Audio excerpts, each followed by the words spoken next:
Indian history 10,000 bits part 11 అరణ్యకాలు 7 అని చెప్పుకున్నాం. ఐతరేయ అరణ్యకం, కౌశితకి అరణ్యకం, శతపథ అరణ్యకం, తైత్తిరీయ అరణ్యకం, తైమినీయ అరణ్యకం, తాండ్యమాన అరణ్యకం, గోపథ అరణ్యకం. కర్మకాండలు, తత్వజ్ఞానం, కర్మత్యాగాలు వంటి వాటిని వివరించేవి అరణ్యకాలు.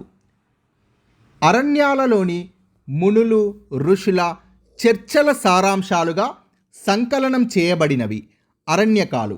యజ్ఞ యాగాలను సమర్థించేవి వేదాలు మరియు బ్రాహ్మణాలు అయితే యజ్ఞ యాగాలను తిరస్కరించేవి అరణ్యకాలు మరియు ఉపనిషత్తులు. అరణ్యకాలు మరియు ఉపనిషత్తులు పురోహితుల యొక్క ఆధిపత్యాన్ని నిరసిస్తాయి, అంటే వ్యతిరేకిస్తాయి. వీటిని శ్రామణులు రచించారని విశ్వసిస్తారు. శ్రామణులు అంటే ఎవరు? బ్రాహ్మణేతర మరియు అవైదిక పండితులను శ్రామణులు అని అంటారు. ఉపనిషత్ అనే పదం దేని నుండి వచ్చింది? ఉపనిష్ అనే సంస్కృత పదం నుండి. ఉపనిష్ అంటే అర్థం ఎదురుగా క్రింద కూర్చోవటం అని అర్థం. గురువుకు ఎదురుగా క్రింద కూర్చుని గురువు బోధనలు వింటూ జ్ఞానాన్ని పొందడాన్ని ఉపనిషత్ అని అంటారు. ఉపనిషత్తులని ఏమని పిలుస్తారు? వేదాంతాలు అని పిలుస్తారు. వేద సాహిత్యంలో ఉపనిషత్తులు చివరి భాగంలో ఉంటాయి. ఉపనిషత్తులు వేటిని గురించి వివరిస్తాయి? తాత్విక విషయాలను గురించి వివరిస్తాయి. కాబట్టి ఉపనిషత్తులను తాత్విక గ్రంథాలు అని అంటారు. జ్ఞానం, మోక్షం గురించి వివరిస్తున్నాయి కాబట్టి వీటిని బ్రహ్మ విద్యా గ్రంథాలని కూడా పేర్కొంటారు. భారతీయ తత్వశాస్త్రానికి మూలాధారం ఉపనిషత్తులు. భారతీయ ఆధ్యాత్మిక జీవనానికి మూలాధారం ఉపనిషత్తులు. ఉపనిషత్తులు దేనిని వ్యతిరేకించాయి? జంతు బలులను, సామాజిక అసమానతలను ఉపనిషత్తులు వ్యతిరేకించాయి. ఆత్మ, అంతరాత్మ, ప్రపంచ ఆవిర్భావం, తాత్విక విషయాలను చర్చించేవి ఉపనిషత్తులు. ముఖ్యమైన ఉపనిషత్తులు చూద్దాం. ఛాందోగ్యోపనిషత్, ఇది అన్నింటికంటే పెద్దది. తొలి 3 ఆశ్రమాలైన బ్రహ్మచర్యం, గృహస్థ, వానప్రస్థ ఆశ్రమాల గురించి మాత్రమే ఇందులో ఉంది. ఛాందోగ్యోపనిషత్తులో 4వ ఆశ్రమమైన సన్యాసాశ్రమం గురించి ఛాందోగ్యోపనిషత్తులో లేదు. మొత్తం ఉపనిషత్తులు 108. ఆశ్రమాల గురించి ప్రస్తావిస్తున్న ఉపనిషత్తు, తొలిసారిగా ఆశ్రమాల గురించి ప్రస్తావిస్తున్న ఉపనిషత్తు ఛాందోగ్యోపనిషత్. బృహదారణ్యకోపనిషత్, ఇది అతి ప్రాచీనమైన ఉపనిషత్తు. అసతోమా సద్గమయ, తమసోమా జ్యోతిర్గమయ అనే సూక్తి బృహదారణ్యకోపనిషత్తులో ఉంది. యాజ్ఞవల్క్యుడు మరియు అతని 2 భార్యలైన కాత్యాయిని మరియు మైత్రేయులతో జరిపిన తాత్విక సంభాషణ బృహదారణ్యకోపనిషత్తులో ఉంది. ముండకోపనిషత్, జాతీయ చిహ్నంలోని సత్యమేవ జయతే అనే సూక్తి ముండకోపనిషత్ నుండి గ్రహించబడింది. జబలోపనిషత్, 4 ఆశ్రమాలను ప్రస్తావించిన తొలి గ్రంథం జబలోపనిషత్. శ్వేతేశ్వతార ఉపనిషత్, యజ్ఞ యాగాలను వ్యతిరేకించే భక్తిని గురించి తెలియజేసిన తొలి గ్రంథం శ్వేతేశ్వతార ఉపనిషత్. ఈశోపనిషత్, ఈశ్వరుడి నుండి సృష్టి ఏర్పడిందని వివరించిన ఉపనిషత్తు ఈశోపనిషత్. మాండుక్యోపనిషత్, ఉపనిషత్తుల్లోకెల్లా చిన్నది మాండుక్యోపనిషత్. కేశోపనిషత్, గురు శిష్యుల సంబంధం గురించి తెలియజేసేది కేశోపనిషత్. ఉపనిషత్తులు మొత్తం 108. ఉపనిషత్తుల్లో ఆత్మ, పరమాత్మ సంబంధాలు, జన్మ, పునర్జన్మ, కర్మ, మోక్షము లాంటి అంశాలు చర్చించబడ్డాయి. వేదాలకు అనుబంధాలు బ్రాహ్మణాలు, అరణ్యకాలు మరియు ఉపనిషత్తులు. వేదాంగాలు ఎన్ని? 6 వేదాంగాలు ఉన్నాయి. వేదాంగాలకు మరొక పేరు సూత్రాలు. వేదాల అర్థాన్ని తెలుసుకోవడానికి ఉపయోగపడే అంగాలు వేదాంగాలు. శిక్ష, కల్ప, వ్యాకరణ, నిరుక్త, ఛందస్, జ్యోతిష్య అనేవి 6 వేదాంగాలు. శిక్ష దేనిని గురించి వివరిస్తుంది? ఉచ్చారణ గురించి. వేదాలను ఎలా ఉచ్చరించాలి అనేది శిక్ష వివరిస్తుంది. శిక్షని రచించినది పాణిని. పాణినిని ఫాదర్ ఆఫ్ లింగ్విస్టిక్స్ అని అంటారు. కల్ప దేనికి సంబంధించినది? కర్మకాండలకు. కల్పని రచించినది అశ్వలాయనుడు మరియు సాంఖ్యాయనుడు. వ్యాకరణ దేనికి సంబంధించినది? వ్యాకరణానికి అంటే గ్రామర్కి సంబంధించినది. వ్యాకరణంని రచించినది ఎవరు? వ్యాకరణంని రచించినది కూడా పాణిని. నిరుక్త దేని గురించి వివరిస్తుంది? పద ఆవిర్భావం గురించి వివరిస్తుంది. నిరుక్తని రచించినది యాస్కుడు. ఛందస్ దేని గురించి వివరిస్తుంది? ఛందస్సు గురించి వివరిస్తుంది. ఛందస్సుని రాసినది ఎవరు? పింగళుడు. జ్యోతిష్య ఏ శాస్త్రాన్ని గురించి వివరిస్తుంది? జ్యోతిష్య శాస్త్రాన్ని గురించి వివరిస్తుంది. జ్యోతిష్యాన్ని రచించినది ఎవరు? లగద్ధుడు మరియు గర్గుడు. 6 వేదాంగాల్లో ప్రధానమైనది ఏమిటి? కల్ప అనేది 6 వేదాంగాల్లో ప్రధానమైనది. కల్పలో ఎన్ని భాగాలున్నాయి? 3. శ్రౌత సూత్ర, గృహసూత్ర మరియు సులువ సూత్రాలు. ఈ 3 ముఖ్యమైన సూత్రాల గురించి చూద్దాం ఫ్రెండ్స్. గృహసూత్ర ఒక వ్యక్తి తన మోక్షం కోసం నిర్వహించాల్సిన షోడశ కర్మలు గృహసూత్రలో వివరించబడ్డాయి. 16 కర్మలను నిర్వహించిన వారికి మాత్రమే మోక్షమని గృహసూత్ర యొక్క విశ్వాసం. ఈ 16 యజ్ఞాలు లేదా కర్మలు ఒక వ్యక్తి జీవితంలో తల్లి గర్భం నుండి సమాధి గర్భంకు వెళ్ళే వరకు నిర్వహించాలి. శ్రౌత సూత్ర అనేది ఒక రాజు తన రాజ్యం మరియు ప్రజల సంక్షేమం గురించి చెయ్యవలసిన యాగాలు వివరించబడ్డాయి. అవి 1 రాజసూయ యాగం. రాజసూయ యాగం అనేది రాజు దైవత్వాన్ని పొందడానికి చేసే యాగం. అశ్వమేధ యాగం ఇది రాజు రాజ్య విస్తరణ కోసం ఇతర రాజ్యాలను ఆక్రమిస్తాడు. దీనికోసం అశ్వమేధ యాగం చేస్తాడు. వాజపేయ యాగం మధ్య వయస్కుడిగా ఉన్న రాజు తిరిగి నూతన శక్తిని పొంది ఉత్తేజితుడు కావడానికి నిర్వహించే యాగం వాజపేయ యాగం. వాజపేయ యాగంలో భాగంగా రథాల పోటీని నిర్వహిస్తారు. ఈ రథాల పోటీలో రాజు పాల్గొని గెలుపొందాల్సి ఉంటుంది. వాజపేయ యాగంలో భాగంగా రత్నవంశీ అనే క్రతువులో అంటే కార్యక్రమంలో రాజు పాల్గొని తన 12 మంది రత్నిన్లతో అంటే తన 12 మంది మంత్రులతో కలిసి దేవతలను ప్రార్థిస్తాడు.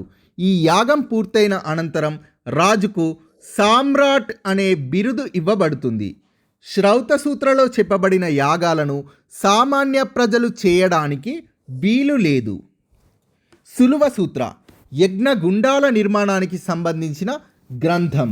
వివిధ యజ్ఞాలకు అవసరమైన వివిధ రకాల హోమగుండాలు, వాటి ఆకారాలు, పరిమాణాలు, కోణాలు మొదలైన అంశాలు చర్చించబడ్డాయి. ఈ గ్రంథంలో అద్భుతమైన రేఖాగణిత పరిజ్ఞానం నిక్షిప్తమై ఉంది. గృహసూత్రలో భాగంగా నిర్వహించాల్సిన షోడశ కర్మలు అంటే 16 యజ్ఞాలు చూద్దాం. గర్భదాన అంటే వివాహిత స్త్రీ గర్భం దాల్చడానికి చేసే యజ్ఞం గర్భదాన. పుంసవన అంటే గర్భవతి మగపిల్లవాడు జన్మించాలని కోరుతూ చేసే యజ్ఞం. సీమంతో న్యాయ అంటే సుఖప్రసవం కోసం చేసే క్రతువు అంటే కార్యక్రమం. జాతక కర్మ పుట్టిన శిశువు యొక్క జాతకాన్ని తెలుసుకోవడానికి చేసే యజ్ఞం. నామకరణ శిశువుకి పేరు పెట్టే క్రతువు. నిష్క్రమణ 4 నెలల వయసులో శిశువుని బయటకు తీసుకెళ్ళి సూర్యుడిని చూపించడం. అదే రోజు రాత్రి చంద్రుడిని కూడా చూపిస్తారు. తొలిసారిగా శిశువుని బయటికి తీసుకెళ్లడం కూడా నిష్క్రమణనే. అన్నప్రాసన తొలిసారిగా ఆహారాన్ని ఇచ్చే యాగం. చూడకర్మ తొలిసారిగా కేశఖండనం చేయడం అంటే పుట్టెంట్రుకలు తీసే క్రతువు. కర్ణవేద అంటే చెవులు కుట్టే క్రతువు. విద్యారంభ అంటే విద్యను ప్రారంభించే క్రతువు. ఉపనయన 8 ఏళ్ల వయసులో బ్రాహ్మణ, క్షత్రియ మరియు వైశ్య పురుషులకు మాత్రమే నిర్వహించబడుతుంది. గాయత్రి మంత్రం చదువుతూ జంధ్యోపవేతం చేస్తారు అంటే జంధ్యం వేస్తారు. ఉపనయనంను పుట్టినరోజుగా భావిస్తారు అంటే ఉపనయనం చేసుకునేవారు 2 సార్లు జన్మిస్తారని భావించబడుతుంది. తల్లి గర్భంలో పుట్టినప్పుడు ఒకసారి, ఉపనయనం చేసుకున్నప్పుడు మరోసారి, ఇలా 2 సార్లు జన్మిస్తారు. అందుకే వీరిని ద్విజులు అని అంటారు. ఉపనయనం అనేది బ్రాహ్మణ, క్షత్రియ మరియు వైశ్య పురుషులకు మాత్రమే నిర్వహించబడుతుంది. శూద్రులు మరియు అన్ని కులాలకు చెందిన మహిళలు ఉపనయనం చేసుకోవడానికి అనర్హులు. అందుకే వీరిని ఏకజులు అని అంటారు. శూద్రులని మరియు అన్ని కులాలకు చెందిన మహిళలను ఏకజులు అని అంటారు. వేదారంభ వేద విద్యను అభ్యసించడానికి ఆశ్రమాలకు వెళ్ళే క్రతువు. కేశాంత అంటే ఆశ్రమంలో కేశఖండనం చేసే క్రతువు అంటే వెంట్రుకలు కత్తిరించడం. సమావర్తన విద్యను పూర్తి చేసుకొని ఇంటికి వచ్చే క్రతువు. వివాహం బ్రహ్మచర్యంను వీడి వివాహం చేసుకునే క్రతువు. అంత్యేస్తి మరణం తర్వాత చేసే చివరి కర్మ అంటే అంత్యక్రియలు చేయడం. పురాణాలు ఎన్ని? 18. పురాణాలను రచించినది ఎవరు? వ్యాసుడు. పురాణాలను డైనాస్టీస్ ఆఫ్ కలి ఏజ్ అనే పేరుతో ఆంగ్లంలోకి అనువదించినది ఎవరు? ఎఫ్ఈ పార్గిటర్. ఇతిహాస అంటే అర్థం ఏమిటి? ఇలా జరిగిందని చెప్పారు అని అర్థం. ఆది కావ్యం ఏది? రామాయణం.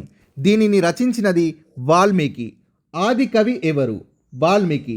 సంస్కృతంలో ఆది కవి అన్న వాల్మీకియే. తెలుగులో ఆది కవి నన్నయ. మహాభారతాన్ని రచించినది ఎవరు? వేదవ్యాసుడు. పరాశర మహర్షి కుమారుడు వేదవ్యాసుడు. మహాభారత యుద్ధం ఎన్ని రోజులు జరిగింది? 18 రోజులు. సో ఇతిహాసాలు 2, ఒకటి రామాయణం, 2 మహాభారతం. రామాయణంలో మొత్తం 7 కాండాలు ఉన్నాయి. శ్లోకాలు మొత్తం 24,000 ఉన్నాయి. రామాయణంలో మొదటి కాండం బాలకాండం, చివరి కాండం ఉత్తరకాండం. మహాభారతం ప్రపంచంలోనే అతిపెద్ద పద్య గ్రంథం మహాభారతం. మహాభారతం యొక్క అసలు పేరు జయసంహిత. మహాభారతానికి ఉన్న ఇతర పేర్లు శతసహస్ర సంహిత మరియు పంచమ వేదం. శతసహస్ర అంటే శత అంటే 100, సహస్ర అంటే 1000. సో మొత్తం 1,00,000 పద్యాలు మహాభారతంలో ఉన్నాయి. 100,000. మహాభారతంలో 18 పర్వాలు ఉన్నాయి. ఇందులో మొదటి పర్వం ఆది పర్వం, చివరి పర్వం స్వర్గారోహణ పర్వం. మహాభారతంలోని 6వ పర్వమైన భీష్మ పర్వానికి అనుబంధ గ్రంథం ఏది? భగవద్గీత. ఉపవేదాలు ఎన్ని? 4. ధనుర్వేదం, గంధర్వవేదం, శిల్పవేదం మరియు ఆయుర్వేదం అనేవి ఉపవేదాలు. ఉపవేదాలు ఆయుర్వేదం. ఋగ్వేదానికి అనుబంధం ఆయుర్వేదం. వైద్య విద్య, జీవశాస్త్రానికి సంబంధించినది ఆయుర్వేదం. ఇందులో వ్యాధులు, చికిత్సలు, ఔషధాల గురించి వివరించబడింది. ధనుర్వేదం అనేది యజుర్వేదానికి అనుబంధం. ధనుర్వేదం యుద్ధ విద్యకు సంబంధించినది.